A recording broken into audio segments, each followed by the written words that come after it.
मैं आज आपके सामने एक इंपॉर्टेंट टॉपिक पे बात करूंगा जो आपके बहुत सारे पेन को रिलीज़ कर देगा और बहुत सारे साइकोलॉजिकल सफरिंग्स को रिमूव कर देगा। तो ये जनाब है sir Sigmund Freud. Sigmund Freud है, सिगमंड फ्रॉइड को साइकोलॉजी का फादर बोला जाता है।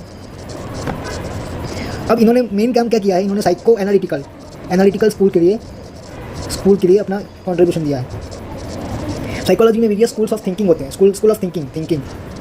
तो इनका जो कॉन्ट्रीब्यूशन है वो साइको एनालिटिकल स्कूल में है और इन्हें हम सबकॉन्शियस माइंड और कॉन्शियस माइंड और अनकॉन्शियस माइंड यानी माइंड के कैटेगराइजेशन के लिए जानते हैं।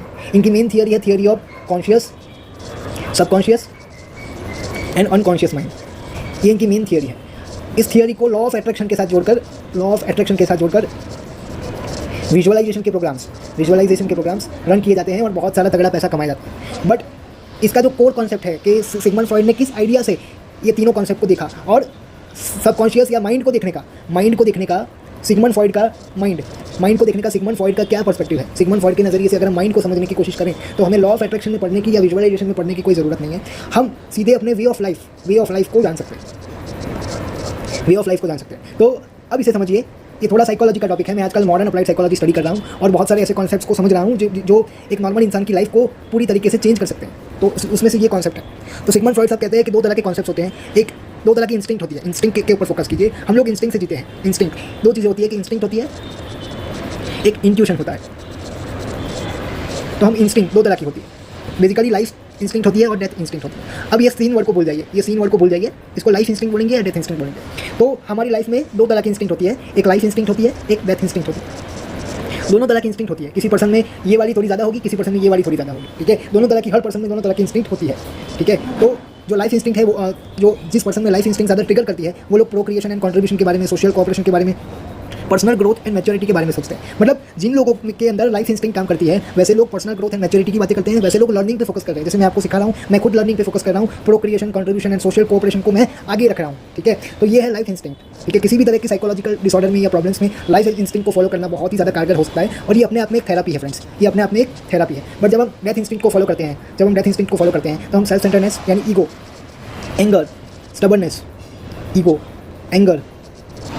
स्टबर्ननेस, ये सारी चीज़ें पड़ जाती है। रेकलेस बिहेवियर होता है हमारा, smoking, drinking, porn and sexuality, ये सारी चीज़ें बहुत बढ़ जाती है। और ऐसे इंसान ज़्यादातर पास्ट में रहते हैं, अपने पास्ट को याद करते रहते हैं। पास्ट में ये हुआ था, पास्ट में ऐसा हुआ था, ये हुआ था, ज़्यादातर चीज़ें पास्ट के रिगार्डिंग, और उनको पास्ट से पेन होता है या प्लेजर होता है तो वो पास्ट में ही जीना पसंद करते हैं। तो ये डेथ इंस्टिंक्ट वाले लोग हैं। जो लोग डेथ इंस्टिंक्ट में ज़्यादा रहते हैं, जो लोग अपने आप को, अपने सेल्फ को डेथ इंस्टिंक्ट में ज़्यादा रखते हैं या पास्ट के पेन्स को जल्दी याद करते हैं, रेगुलरली कंसिस्टेंटली याद करते हैं, they are living in past, they are living in guilt, regret and sorrow. तो ये जो डेथ इंस्टिंक्ट है ये तमस को बढ़ाती है। किस चीज़ को बढ़ाती है? तमस गुना को। और जब तमस गुना बढ़ता है तो लाइफ में एंजाइटी आती है, डिप्रेशन आता है। लाइफ में क्या आता है फ्रेंड्स?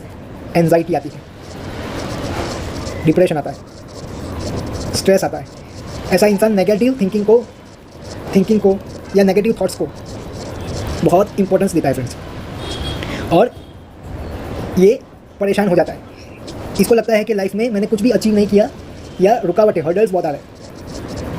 तो ये डेथ इंस्टिंक्ट के साथ जी रहा है। जो भी लोग डेथ इंस्टिंक्ट के साथ जी रहे हैं वो लोग ऐसे होंगे। ठीक है, और जो लोग इसके विपरीत लाइफ इंस्टिंक्ट के साथ जी रहे हैं उसका सत्व बढ़ेगा। उसका क्या बढ़ेगा? सत्व। तो जो लोग सत्व को बढ़ाते हैं वो लोग procreation, contribution, social cooperation, personal growth, वो लोग लर्निंग पे फोकस करते हैं, वो लोग शेयरिंग पे फोकस करते हैं, वो लोग फ्री गिफ्ट सेंड करते हैं, वो लोग हेल्प करते हैं, वो लोग विजडम को, लव को और कॉमन गुड को फॉलो करते हैं, तो अगर ये आप फॉलो कर रहे हो तो आपकी लाइफ इंस्टिंक्ट ट्रिगर हो रही है। और जितनी ज़्यादा आपकी लाइफ इंस्टिंक्ट ट्रिगर होगी उतनी ही ज़्यादा आप अंदर से खुद काम एंड कंपोस्ट हो जाओगे। आप अंदर से काम एंड कंपोस्ट हो जाओगे। आप अंदर से क्या हो जाओगे फ्रेंड्स? काम एंड कंपोस्ट। आपकी क्रिएटिविटी बढ़ेगी, क्रिएटिविटी एंड लॉजिक इंक्रीज होगा और आप नई नई थियरीज़ को डिस्कवर कर पाओगे। क्लास में इस पढ़ा था जिसे हम कहते हैं life instinct and death instinct. अब हम किसी एक्सपीरियंस के रूट तक जाते हैं और इसको और डिटेल में स्टडी करते हैं। तो ये है उसका फ्रेमवर्क। देखिए, साइकोलॉजी में हर एक कॉन्सेप्ट को समझने के लिए एक फ्रेमवर्क होता है, और अगर कोई एस्ट्रोलॉजी या न्यूमरोलॉजिस्ट साइकोलॉजी पढ़ता है या पढ़ने की कोशिश भी करता है या साइकोलॉजिस्ट बनता है तो ये उसके लिए बहुत बेनिफिशियल है। ठीक है, क्योंकि एक अच्छा एस्ट्रोलॉजर साइकोलॉजिस्ट होना चाहिए, उसके लिए बेनिफिशियल है। एस्ट्रोलॉजर हो, न्यूमरोलॉजिस्ट हो, उसके लिए एक अच्छा साइकोलॉजिस्ट होना बहुत ही ज़रूरी है। अब ये छोटा सा फ्रेमवर्क है, इसको हम स्टडी करते हैं। यहाँ पे पहला पॉइंट है लाइफ एक्सपीरियंस। हमारी लाइफ में बहुत सारे एक्सपीरियंसेस होते रहते हैं जिसे हम सिचुएशंस भी बोल सकते हैं। फॉर एग्जांपल, एक सिचुएशन है, किसी का ब्रेकअप हो गया, या रिलेशनशिप लॉस हो गया। बहुत सारी सिचुएशन हो सकती है। फॉर एग्जांपल मैंने ये लिया है। अब इसके रिगार्डिंग ये सिचुएशन तो हो गई, ये इवेंट हो गया, ये इवेंट हो गया, ये इवेंट है, इवेंट्स, ये इवेंट हो गया। इवेंट होना ना होना काफ़ी हद तक हमारे हाथ में नहीं होता, हो जाता है, काफ़ी हद तक होता भी है और काफ़ी हद तक नहीं भी होता। बट इस इवेंट के रिगार्डिंग एक बॉडी सेंसेशन होगा। जब भी ब्रेकअप या लॉस होता है तो स्ट्रेस होता है, लोग सिर पे हाथ रख के बैठ जाते हैं, आपको मूड स्विंग्स होते हैं, या ऐसा कुछ भी होता है जिसके कारण बॉडी सेंसेशन होता है, कुछ ठीक नहीं लगता, यानी हमारा जो इंटरेस्ट है वो लूज़ हो जाता है। यहाँ पे बॉडी पर सेंसेशन होती है, अच्छा नहीं लगता, नॉट अ गुड फीलिंग। ये एक सेंसेशन है, नॉट अ गुड फीलिंग। अब इसके रिगार्डिंग एक इंप्रेशन माइंड में क्रिएट होती है कि इंप्रेशन क्या है कि I am faithful, but somehow luck is bad, luck is not good. और किसी भी तरह का इंप्रेशन क्रिएट हो सकता है, या ही और she is not good, she is failure, ये एक इंप्रेशन क्रिएट हो सकता है। अब ये इंप्रेशन का रिफ्लेक्शन भी होगा। रिफ्लेक्शन क्या होगा कि I was committed but he is rude, ये रिफ्लेक्शन हो सकता है। आइडिया क्या जनरेट हो सकता है कि relationship is fake, every relationship is fake, don't invest your emotions. तो ये पूरा सिचुएशन एक ट्रॉमेटिक एक्सपीरियंस बन गया। अब जनरली माइंड की टेंडेंसी क्या है, माइंड एक ही चीज़ पे वर्क करता है, ideas, build upon ideas, and knowledge builds upon knowledge. तो इसी तरीके के एक बार ये आइडिया अगर बैठ गया कि every relationship is not okay, is not okay, तो यही साइकिल वापस से रिपीट होगा और उसी टाइप के लाइफ एक्सपीरियंसेस रेगुलर क्रिएट होंगे। ऐसे पर्सन को अगर मल्टीपल रिलेशनशिप में भी जाता है तो वहाँ हो सकता है कि यही लाइफ एक्सपीरियंसेस वापस से ट्रिगर हो जाए, ठीक है। तो उसके पीछे बेसिक थिंग्स है आइडियाज़, बिकॉज आइडिया खुद को रिबिल्ड करते हैं, ideas build upon ideas, knowledge build upon knowledge. अब इसको ऐसे समझ लीजिए कि किसी को बहुत बड़ा फाइनेंशियल लॉस हो गया या फ्रॉड हो गया, बॉडी सेंसेशन क्या होगा, एंगर होगा, उसको बिलीव नहीं होगा खुद पर। इंप्रेशन क्या होगा कि आई वॉज मेड फूल, मुझे बेवकूफ़ बनाया गया। रिफ्लेक्शन क्या होगा, वी कांट ट्रस्ट एनीवन, किसी पे ट्रस्ट नहीं करना चाहिए, और don't trust anyone, don't trust anyone. और इसके पीछे आइडिया क्या होगा कि world is cunning and brutal, या my financial luck is not good. तो इस तरीके की आइडियाज़ की जब पूरी पैटर्न बन जाती है तो आइडिया रिफ्लेक्शन क्रिएट करता है, रिफ्लेक्शन इंप्रेशन क्रिएट करता है, इंप्रेशन सेंसेशन क्रिएट करता है, और सेंसेशन एक्सपीरियंसेस अगेन क्रिएट करते हैं। मतलब ये सीधे भी चलता है और उल्टा भी चलता है।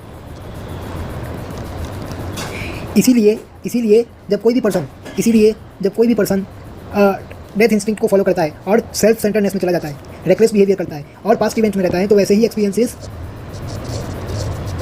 क्रिएट करता है। जैसे एक्सपीरियंसेस होंगे वैसी सेंसेशन होंगी, जैसे सेंसेशन होगी वैसी इंप्रेशन होगी, जैसे इंप्रेशन होगी वैसी आपको रिफ्लेक्शन होगा, और जैसे रिफ्लेक्शन होगा वैसा ही आइडिया क्रिएट होगा।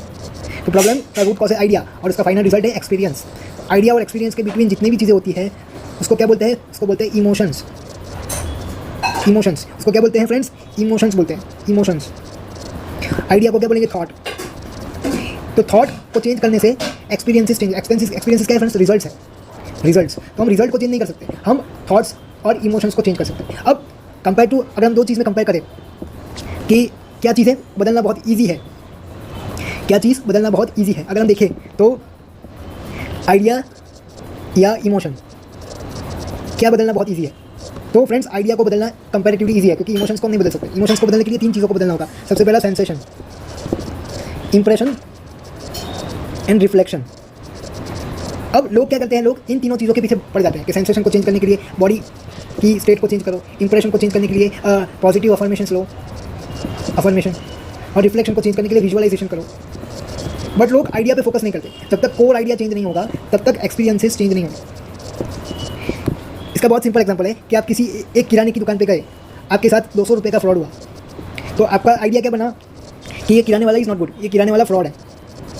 तो आप वापस से उस दुकान पे नहीं जाएंगे, आप उसके बाजू वाली या किसी और दुकान पे जाओगे, तो वहाँ पे आपके साथ बहुत अच्छा बिहेवियर हुआ, तो आपका आइडिया क्या क्रिएट हुआ, दिस दुकानदार इज़ ऑनेस्ट।